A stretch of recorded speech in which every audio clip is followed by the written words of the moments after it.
when Mary was here, so you know about Mary, and Mary talked to us about marriage tune-up. Here's her family. Yeah, she has 3 beautiful children, one married daughter there, and Mary and John, her husband of 40 years. 42, okay. Live here in Austin. But they have, Mary and John, well, Mary is a marriage and family therapist, and I shared this a couple weeks ago. And she also works for a non-denominational ministry called Crew. And the Hendersons have lived in New Zealand, Russia, Eastern Europe, Hungary, and what am I leaving out? Well, here in Austin. Yeah. So all over, in their 42 years of marriage together and raising their kids. And Mary is, she spoke to us a couple of weeks ago on marriage tune-up, and I know Stuart and I'm a library person still, so I checked the book out of the library that she recommended, and then we've been doing it on Tuesday nights before dinner. We've been talking about it. That's a non-football night if some of you aren't married. So that works with the schedule. Janet knows what I mean. So anyway, and Mary is also an author of 2 books. I'll let you tell the titles of those again because I'll get them wrong. Thank you. Break Free, Journey with God, Through Chronic Illness to Health. Break Free by Mary Henderson on Amazon. You can search, and then Retrain Your Brain for Joy. Both are on Amazon, or just I put my website there. You can find them through that. Yeah. MaryHenderson.org. Yeah. So she's a dear friend of mine. She's a great blend of just being focused and disciplined, and yet full of grace and free. And so she's an expert on what we're going to talk about today, and I'm going to let her take it from here, and then we'll have some time to ask her a few questions and have some discussion. So. Yeah, thank you, Sure. Carol. We're going to talk about responding to loved ones in crisis, and very interesting because I was thinking as you were sharing, it was an interesting example of exactly what we're talking about, how we are as the mother in the midst of it with our husband, our children, our grandchildren, when crises come up at this stage of life. Even the young woman you mentioned up in New York City, her dad died, there was a mother involved there, and just what happens for us, because we are at a stage of life, we have so many more people in our lives now. We have grown children, we have their spouses, we have grandchildren, and with that combination comes varying difficulties and crises. So I thought I'd start with a story about Anne. She's fictitious, but this story is combines these kinds of things that we will find ourselves facing, and most of you probably already have found yourself with these. I have. Anne has 3 grown children. Heather's 32, Bethany 28, Jonathan is 26. Anne's parents are in their 80s. She's just moved them into assisted care living because her father has Alzheimer's, and her mother's been caring for him for a long time, and her own health started to go, so they had to move into assisted care living. Not too far from Anne, so every day Anne is needing to go check in on them because their adjustment is not going very well. Anne and her husband Richard raised their children as Christians going to church, and both Anne and Richard were super involved as parents in all their kids' activities. But now their kids are grown, none of them want anything to do with Christianity or the church. 2 months ago, in fact, it was discovered that their daughter Bethany, 28, was addicted to drugs. And so they put out $27,000 for her to go to rehab. And now that she's finished the program a few weeks ago, the program wants you to continue in aftercare, but of course their daughter has decided she's fine on her own, so she doesn't want to continue with aftercare. She feels like she's got this now. And as a result, though, of all this, she doesn't have a job, and so she doesn't have a way to finance herself. And Anne's husband, Richard, is just disgusted with her because she won't do the aftercare after forking out $27,000. So he just wants to cut her off and just let her suffer consequences. But this, of course, for Anne because her daughter does not have a job. And how is she going to provide for herself? Anne heads up the children's program at her church, and she is paid a part-time job. But from all this going on, she's exhausted. So she's developed these digestive problems. She's going through some testing for those. And their oldest daughter, Heather, is pregnant, living with her boyfriend. And Anne really wants to be happy right now, but this isn't how she envisioned becoming a grandmother. And so she wants to go and spend time and rejoice in this grandchild that's coming, but it's hard for her to fake it, her own disappointment.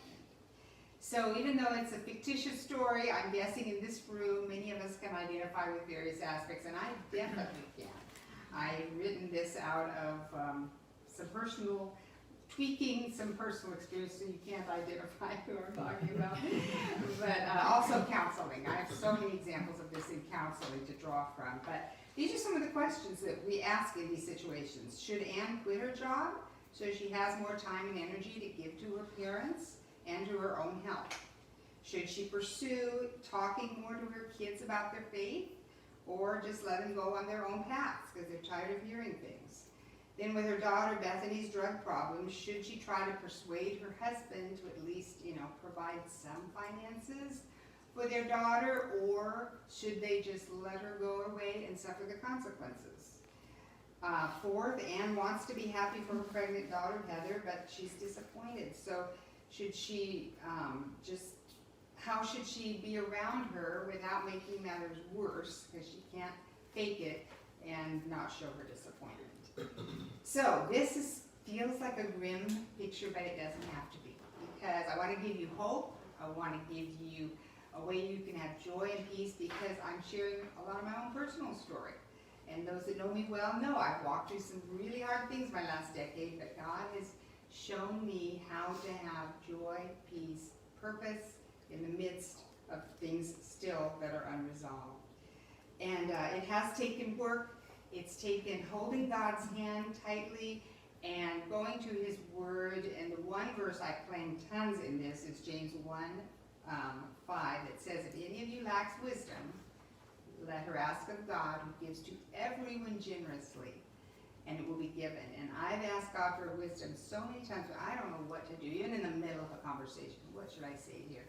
And as I've learned to tune into His still small voice, He shows me, or He sends a person, or I go hear a talk that week, and He shows me what's my next step. So I'm going to share with you a few of those things, so maybe you don't have to stumble along as much as I have. Other two favorite verses during this stage, because I think we as women experience a lot of fear and uncertainty when our loved ones are going through these kinds of things. One that over and over helps me, Isaiah 41:13, and it's in your notes. For I am the Lord your God, who takes hold of your right hand and says to you, do not fear, I will help you. And when I've turned to that verse, God has shown me it's like I'm a little child walking through a dark forest that's so scary, and when you're in the middle of a crisis, and often when it rains, it pours, and so a lot comes, and you don't know what's behind the next tree. At every turn, there's something, and it's a picture that God's like, I'm right here. I'll take hold of your hand, and I will lead you if you'll look to me, and I'll show you the next step. And here's the God of the entire universe available to each one of us for that. And I can say He is there for us. Even for a time when it feels like, where are you? I look back, oh, yep, He was there. The other one that really helps me is 2 Timothy 1:7. For God has not given us a spirit of fear, but of power and of love and of a sound mind. And if we're believers in Christ, He has given us a new nature. He has given us His Holy Spirit. We have these things in us. We have power. We have love. We have His sound mind. And if I'm not looking to Him for those things, instead of power, I experience weakness. Instead of love, I experience self-centeredness. I experience anxiety. Instead of a sound mind, I naturally go to a disorganized mind, a mind trying to fix things, anxious thoughts. So over and over, God is reminding me, His power. What does that look like for me in this? His love, what does that look like for me? A sound mind, and that's what I want to share with you. So first I want to talk, though, about how can we be an energetic, overflowing, peaceful person.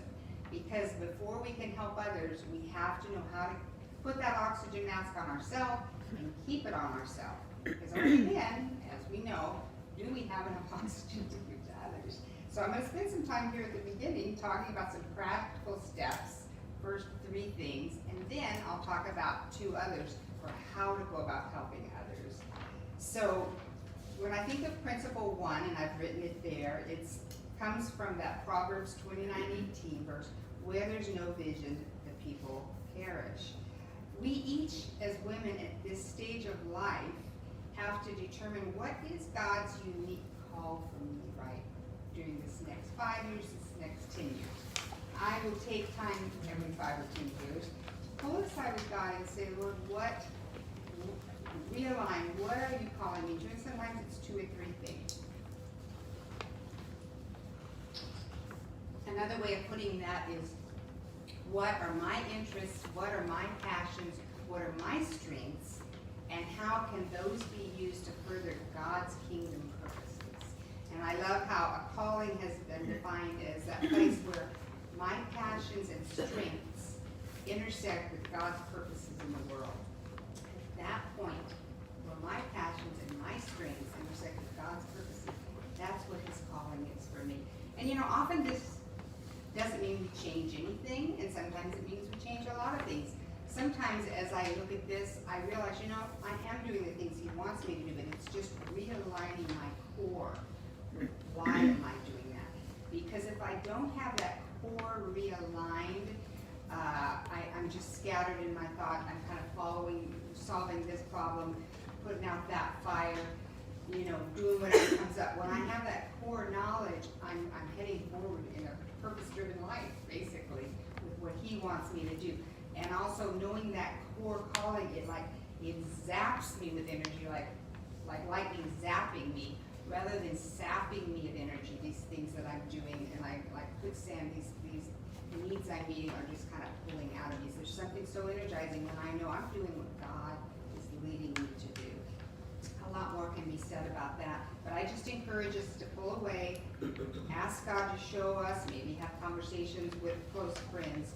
What is his calling? And I think of my good friend Judy in Oregon, who spent a few decades taking care of her husband with MS, and he finally went to be with the Lord.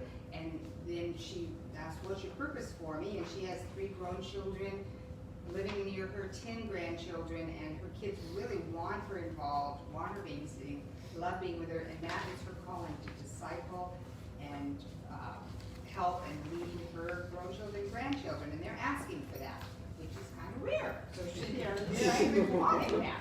So that is her calling from God. Others, like me, God has me doing a few different things and my children, so it could look like a lot of different things. Principle 2 is practice healthy boundaries. And boundaries can be defined as guidelines or rules to protect yourself. And in the area of boundaries, we will fall often one side or another of the spectrum. We either have not enough boundaries or very strong, rigid boundaries.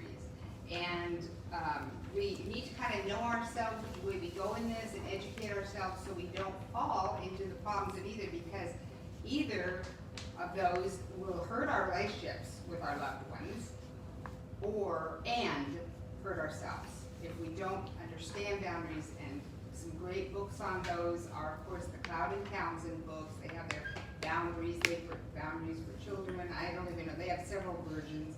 Another good one, if your boundaries are too loose and you get over-involved in your children's and your husband and you get over-involved, is Codependent No More. That's kind of a golden standard book you can find if you're too involved. If you're kind of distant and you pull back, you're not involved, that's what it is when you have too strict of boundaries, what it can look like is you're not involved enough. And a good book, well, of course, the Cloud and Townsend are good on those, but also the How We Love book I talked about, because it talks about who we are at our core, and who we are at our core will show why we tend to, especially to pull away and not get as involved at times when we really should. And again, it hurts our relationships, it hurts us. So I won't say a lot more about that, but know yourself and study yourself regarding boundaries. A good example from that opening story about Anne helping her daughter with a drug problem after rehab, and the daughter doesn't want to continue aftercare. Too strong boundaries might be like, okay, she don't want rehab, we've spent $27,000, we're not having anything to do with her until she turns around. So we're just not going to have any contact, kind of an extreme tough love.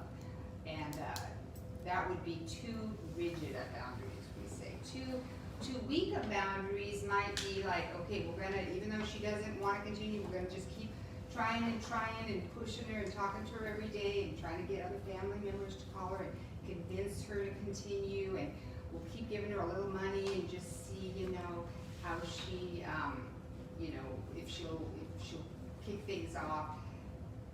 That, I think we can kind of see also doesn't work, because it enables the person.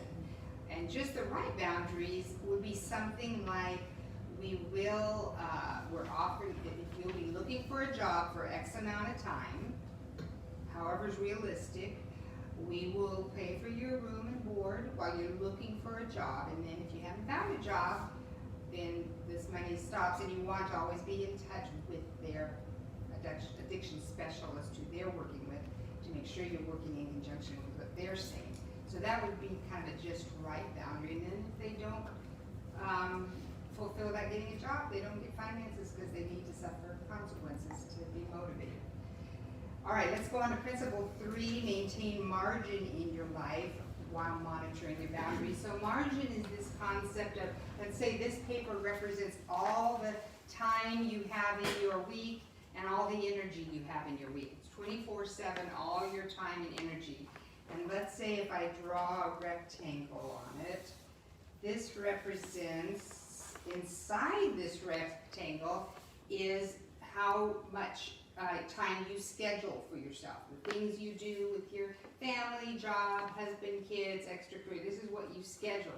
All of us need to leave a certain amount of margin that is unscheduled in our lives. And for different people and different times, that's going to be a different amount. That's because always things come up that we're not planning. And we need to have the time and energy for those. People get sick. Our car breaks down. We get sick. If we schedule ourselves to the hilt, we will not have enough oxygen to keep on ourselves. And even in the midst of crises, people have to keep monitoring this, and I'm going to give you some ideas for how to do that when there's so much crying out for you. But we have to keep this margin because it's our way of maintaining that inner well that we have to have. And we always need, this is like the space in our lives, I might say. Not only is it time scheduled, but this feeling of I have enough space in my life to be a refreshed person. And so it's on us to decide, to schedule less and less. And it's definitely a trial and error to figure out how to maintain that. And margin is a life-giving principle. Can't recommend it highly enough. So let's talk lastly about principles 4 and 5, which are more how to help people. Helping people where we can, and how to provide people with resources that they need.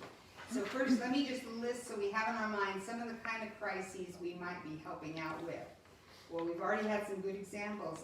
Adult children challenges and crises, grandchildren issues like illness of a grandchild, developmental issues. They discover a clash of parenting styles with our children. So I'm talking about crises and difficulties. So I'm kind of lumping both of those into this category of helping, because some things don't reach the level of crises, but they are kind of difficulties that are not easy. So we have aging parent challenges and crises. We have marriage difficulties, separation and divorce, both of those that we love, and even in our own lives. We have our own physical health challenges and physical health challenges of people we love. Mental health challenges, depression, anxiety, grieving. It's so hard to go through and see our loved ones experience. Substance abuse and addiction. People never think that could possibly be something they deal with. It multiplies the possibility as you have grown children and grandchildren that someone is going to struggle with that. Job difficulties or loss from our husbands or our children, and financial difficulties. So that leads us to principle 4, help where we can. So first let me just go through a plan of action, some things you might not have thought of in the general sense of how when we help.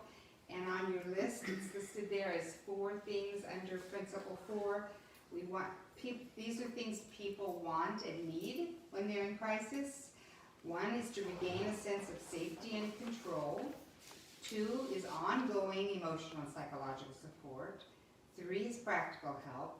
And 4 is resources. So let's talk a little about each one of those. So when we think about helping people regain a sense of safety and control, that's because when you're encountering a difficulty or crisis, especially at the beginning, there's this sense of being unstabilized, because who you are as a normal person does not feel like you have that sense of control. So an example might be if your grown daughter has just learned that her husband wants a divorce, or your husband's being forced out of his job, or a very sick grandchild. And one thing to know is that really what can be very stabilizing is just your tender, gentle presence of a supportive relationship.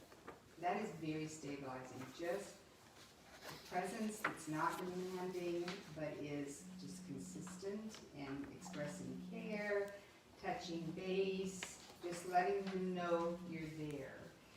And the way we relate can either help or hinder this process. So what is not stabilizing? Well, things like our tone of voice we need to think about when someone's going through difficulty. If we tend to talk with a little bit of a sharp tone or a loud tone, or we want to soften that. Our rate of speech, if we talk really fast or in little spurts, that's not stabilizing. If we ask too many questions or give too much information, that doesn't help a person to regain stabilization. Also, if we have a worried or hectic demeanor, yes, we are worried. We do feel hectic, but if we're in that helping role, as much as we can, being mindful that, well, you know this from raising kids, the worst things happening, and just innately as a mom with young children, we often will remain calm, even though inside we are freaking out. And that's what we have to remember all the way through helping someone, is they're not the person a lot of times that we can lose it in front of us. We're trying to help them. And then some of the things that do help a person in this area of regaining safety and control is just the voice tone again. Calm, soothing, a slower pace. You don't ask too many questions, not ask, again, it's kind of monitoring our own franticness a little bit. We don't give too much information because it's too much to absorb. Just being a really good listener and having just that calm, reassuring manner.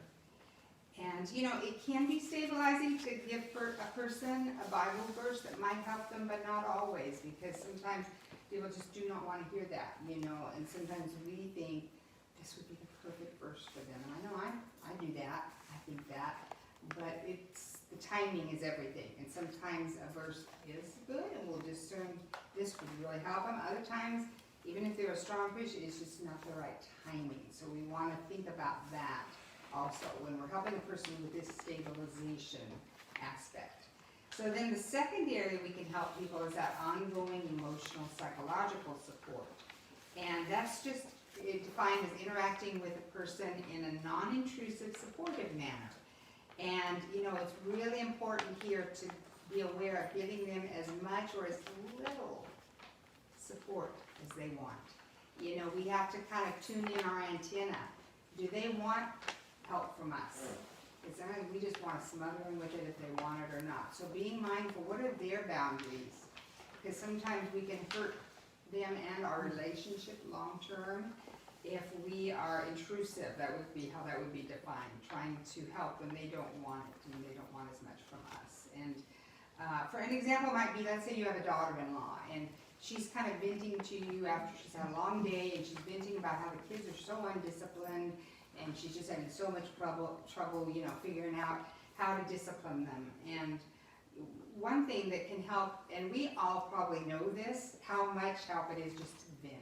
It's been said that 85% of a problem can be solved by just processing it verbally to somebody who will listen. And so we, of course, want to fix it, and we often talk to our husbands, don't try to fix it. But we'll find ourselves doing the same thing because we so want to help them. But sometimes just venting is what they need. They need someone to empathize and to say back something like, it must be so hard.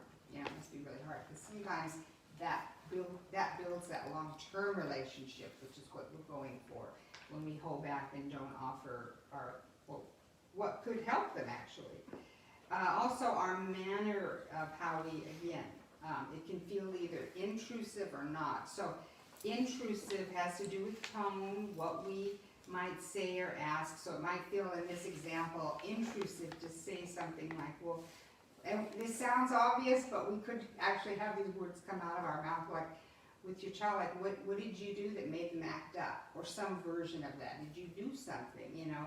Or are you reading enough books and information to get ideas, you know, for how, well, we live in the information age, of course they are, but sometimes we don't think, is it intrusive? And some things that aren't intrusive ways to interact is just to be so careful with our tone and carefully selected questions or information. And I think, you know, something we can always say, is there anything I can do to help, or anything that would help you right now?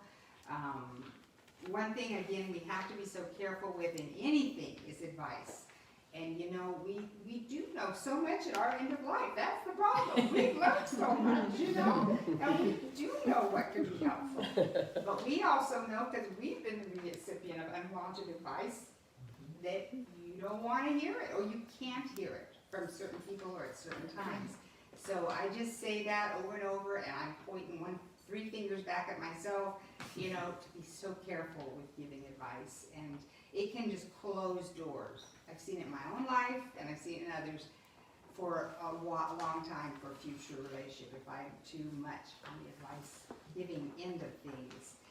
And if also sometimes though, if we haven't been specifically trained in an area, we might be giving advice that isn't even valid or accurate now. I mean, you've probably experienced that when we were raising kids, the advice can be totally different now that's being given. And even if it was really good advice, I mean, one example, when I was raising my kids, you always laid them on their stomach. You always laid your baby on the stomach, because then if they vomit, they won't, you know, suffocate.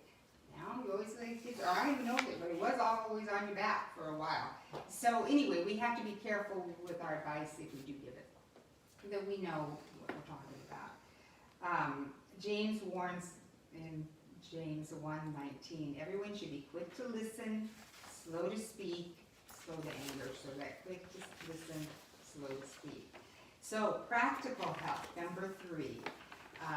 What are some ways that we provide practical help? Well, I think these come to mind so easily, usually because we have a lot of experience on what's helped us, what's helped our friends, but it incorporates things like food, driving grandchildren, driving people to medical appointments, child care, clothing, financial aid, and we're only one person.